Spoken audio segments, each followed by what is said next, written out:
बिस्मिल्लाहिर्रहमानिर्रहीम। अस्सलाम वालेकुम। लाखों करोड़ों दुरूद सलाम हज़रत मोहम्मद मुस्तफ़ा सल्लल्लाहु अलैहि वसल्लम पर जो वजह कायनात हैं। आप सबको रमज़ान मुबारक का तीसरा जुमा मुबारक। आज की रेसिपी है शकरकंदी चना चाट की। रेसिपी का आगाज़ करते हैं। उससे पहले अगर आपने अभी तक चैनल को सब्सक्राइब नहीं किया है तो चैनल को सब्सक्राइब कर लीजिए और बेल बटन को प्रेस कर लीजिए ताकि हर नई आने वाली वीडियो का अलर्ट सबसे पहले आपको मिल सके। शकरकंदी चना चाट बनाने के लिए सर्विंग प्लेट ले ली है। सबसे पहले मैं इसमें डाल रही हूँ उबले हुए चने। चनों को रात भर भिगो के रखें और सुबह को नमक डाल के इनको उबाल लीजिए। इसके बाद इसमें मैं डाल रही हूँ इमली का खट्टा। इमली का खट्टा बनाने की रेसिपी मैंने आपके साथ शेयर की हुई है, चैनल के ऊपर मौजूद है, आप वहाँ से देख सकते हैं। काफ़ी सारा खट्टा डालेंगे कि सारे चने इसमें डूब जाएं। इसके बाद इसमें शकरकंदी शामिल कर देंगे जिसको छील के क्यूब्स की शक्ल में काट लिया है।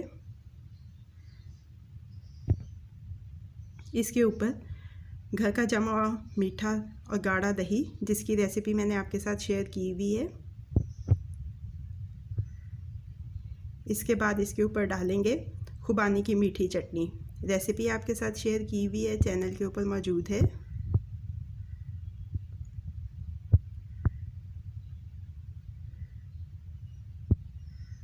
इसके बाद इसके ऊपर घर का बना हुआ चाट मसाला, इसकी भी रेसिपी चैनल के ऊपर मौजूद है।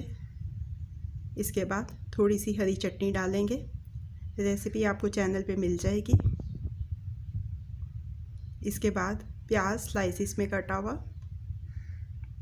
टमाटर के छोटे छोटे क्यूब्स, सब्ज़ मिर्च स्लाइसिस में कटी हुई और आखिर में इसके ऊपर नींबू की सवैयाँ डाल देंगे।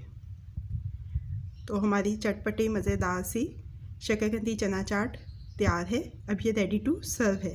कैसी लगी आपको आज की रेसिपी, फीडबैक ज़रूर दीजिएगा। अगर आपको मेरी रेसिपी पसंद आई है तो इसको लाइक और शेयर भी कीजिएगा।